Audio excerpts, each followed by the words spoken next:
Hello' friends welcome to another vlog মোৰ নতুন এটা ভ্লগলৈ পুনৰবাৰ স্বাগতম জনাওঁ মই আজি আহিছোঁ মহেন্দ্ৰ সিং ধোনী ছাৰৰ ফাৰ্ম হাউচলৈ বুলি আৰু তেখেতেনো কি কি খেতি কৰিছে সেয়া দেখাম এয়া আমি আহি পাই গ'লোঁ আৰু বহুত ডাঙৰ খেতি মই প্ৰথম সোমাই আচৰিত হৈ গৈছোঁ যে ইমান ডাঙৰ খেতি কৰিছে বিশেষকৈ তাত সোমাই প্ৰথমতে মোৰ চকুত পৰিছে আম গছবোৰলৈ জানেনে আম গছবোৰ ইমান সৰু সৰু গছত যে ইমান থোপে আম লাগিব পাৰে মই দেখি আচৰিত হৈ গৈছোঁ মানে এয়া দেখিছেনে প্ৰায় ৮০ বিঘা মাটিত তেখেতে খেতি কৰে আৰু এয়া আমি সোমাই আহিছোঁ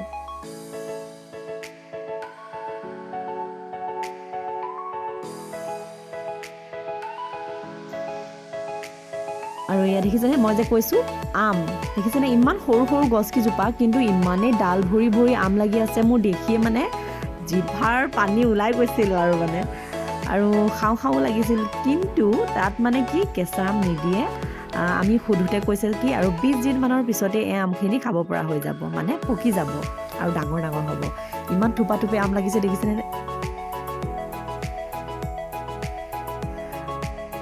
এয়া ইমান ধুনীয়া ধুনীয়াকৈ আমখিনি লাগি আছিল আৰু সিটোফালে মানে আৰু বেছিকৈ আম লাগি আছে মানে দুয়োফালে ইমানেই বেছি আম লগাইছে তেখেতে মানে কি কৰে বতৰত যোনবিলাক খেতি কৰিবলগীয়া হয় ছিজনত মানে সলনি কৰি থাকে আৰু সেইয়া কিনাৰে গোটেইবোৰ আম গছ তাতো ডাল ভৰি ভৰি লাগি আছে এতিয়াতো আপোনাৰ বতৰ চেঞ্জ হৈছে গৰম যিহেতু এতিয়া অলপমান খেতি বেলেগ বেলেগ কৰিছে তো প্ৰথমেই দেখিলে আপোনালোকে আম আৰু দেখাম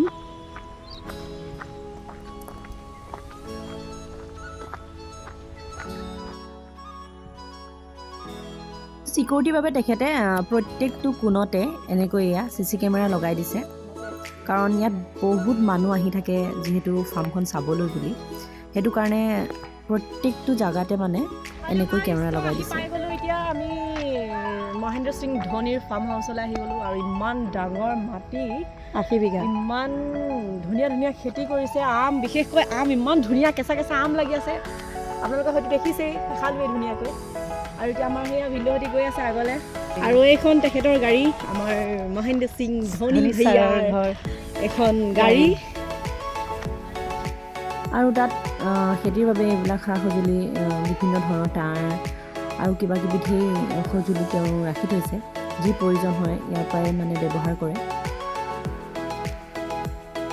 আৰু আমি আহিয়ে গ'লোঁ চব্জি চাবলৈ কিনো চব্জি পাওঁ তাত যিহেতু একো মেনিয়ৰ তেওঁলোকে ইউজ নকৰে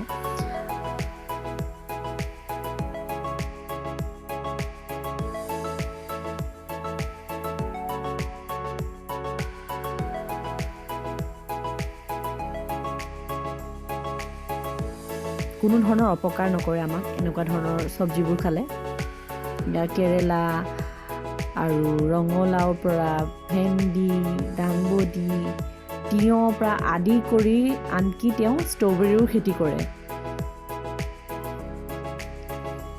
দেখিছেনে ইমান ধুনীয়া ধুনীয়া চব্জি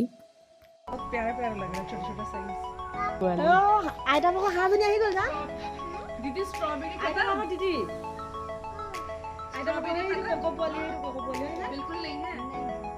তো তেখেতে চাওক নিজৰ মাক দেউতাৰ কাৰণে লোকেল কুকুৰা চব ফুৰিছে আৰু ইয়াত আছে তেখেতৰ কড়কনাথ কুকুৰা এতিয়া খালী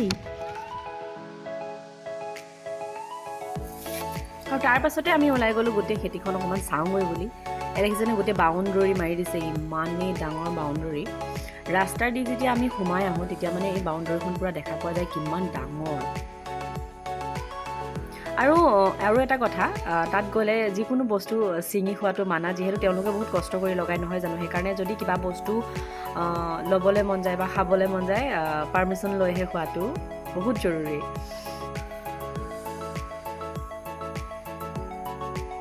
আৰু ইয়াত এইটো হৈছে হৰ্চ হাউচ আৰু এইখন তাৰ ওপৰেদি গৈ আছে দেখিছেনে প্লেন এখন গৈ আছে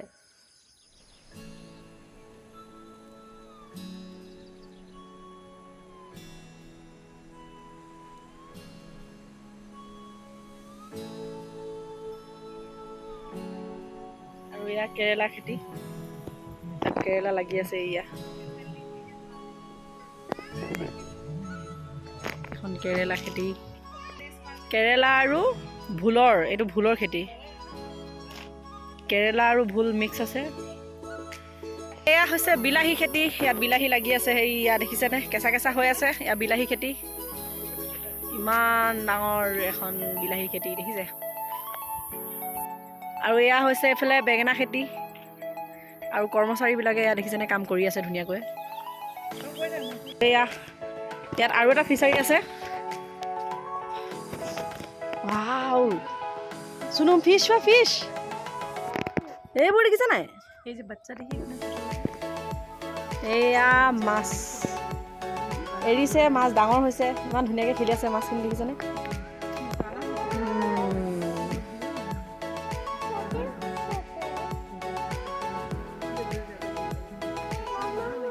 আৰু সেইয়া হাঁহ দেখিছেনে, হাঁহ এইয়া আমাৰ ৰাজহাঁহ, সেইয়া ৰাজহাঁহ বগা আৰু ক'লা,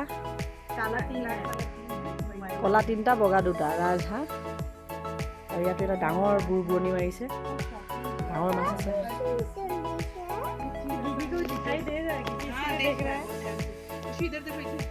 ইমান গাল মাছ, কাৱৈ মাছ হয় এইবোৰ চব, ৰৌ মাছৰ পোৱালি, কাৱৈ মাছো আছে মাজে মাজে।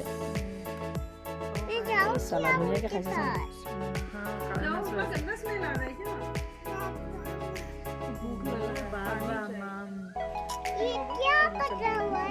খানা খাইছে বেটা, সেয়া মাছে খানা খাইছে দেখিছা, এই চালা ইমান ধুনীয়া খাইছে যে।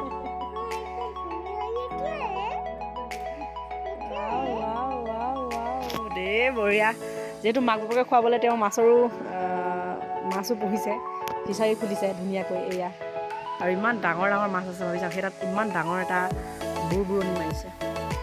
ঠিক আছে বলক আৰু দেখাই যাওঁ। আৰু তাৰপিছতে আহিলোঁ আমি এয়া ছাৰৰ ফাৰ্মৰ পৰা আমি অলপ চব্জি কিনিলোঁ, আৰু চব্জি ইমান গাল আমি চব্জি ল'লোঁ, কিন্তু তাত কিমান হৈছে জানেনে, 170 টকা মাত্ৰ।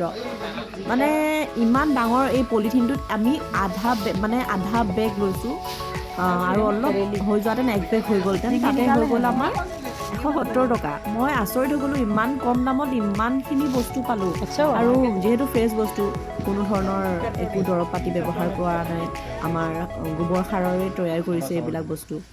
গতিকে এয়া ময়ো চব্জিৰ জোখ মাখ কৰা হ'ল, আৰু মই বেগতে চব্জিখিনি ভৰাই লৈছোঁ। ভিনদেউ যিহেতু মানে কি এইবিলাক দৰৱ নিদিয়া চব্জি, গতিকে এনেকুৱা ধৰণৰ চব্জি যদি পায় ভিনদেউৱে ল'বলৈ খুব ভাল পায়, আৰু আমিও এয়া লৈ লৈছোঁ বেছিকৈ। আৰু অথনি যে পলিথিনটো দেখাইছিলোঁ, আমাৰ আগত আৰু মানুহ আহিছে, তেওঁলোকেও লৈ আছিলে সেই পলিথিনটোত, আৰু এই দাদাজনে ইয়াত জোখ মাখ কৰি মেলি হিচাপ কৰি ধুনীয়াকৈ চব্জি দিয়ে।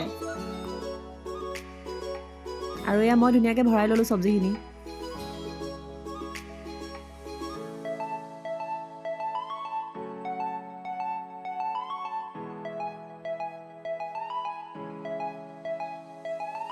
এইখিনি দেখিছিলে, ইমানখিনি চব্জি ল'লোঁ, আৰু বহুত দাম কম। তাৰ পাছতে আমি আহি গ'লোঁ এয়া বাৰাচিমলীয়া, আমাৰ মহেন্দ্ৰ সিং ধোনী ভৈয়াৰ এইটো ঘৰ, আৰু তেখেতৰ এখন গেট, এইখন গেটেদি সোমাই যাব লাগিব। বহুত মানুহ আহি ইয়াতে ফটো তুলি যায়, যিহেতু ভিতৰত সোমাবলৈ নিদিয়ে, বহুত বেছি কুকুৰ থাকে, আৰু বহুত দূৰলৈ যাব লাগে, আৰু বহুত দূৰ গৈহে আমি এই ঘৰটো দেখিবলৈ পাওঁ। সেয়া দেখিছেনে, ঘৰটো ইমান ধুনীয়া, গতিকে সেই ঘৰটো মই অকণমান দেখাইছোঁ আপোনালোকক।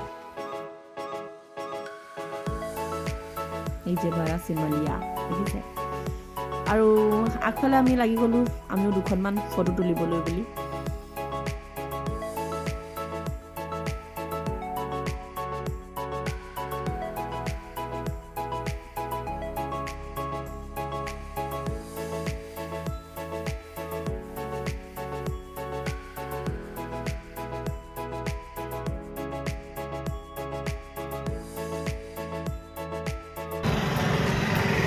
তো আপোনালোকে দেখিব পাৰে যে গেটৰ পৰা কিমানখিনি ভিতৰত সোমাই যাব লাগে।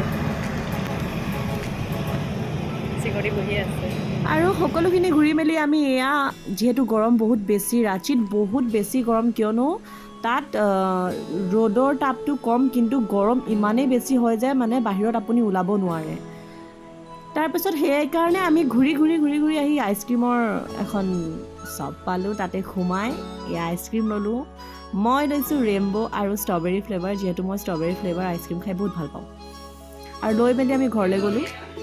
এয়া খুব টেষ্টি। তো আজিলৈ মোৰ ব্লগটো আইচক্ৰীম খাই মই শেষ কৰিছোঁ। কেনেকুৱা পালে জনাব নাপাহৰিব। মহেন্দ্ৰ সিং ধোনী ছাৰৰ ফাৰ্ম হাউচখন। বাই বাই, আকৌ লগ পাম।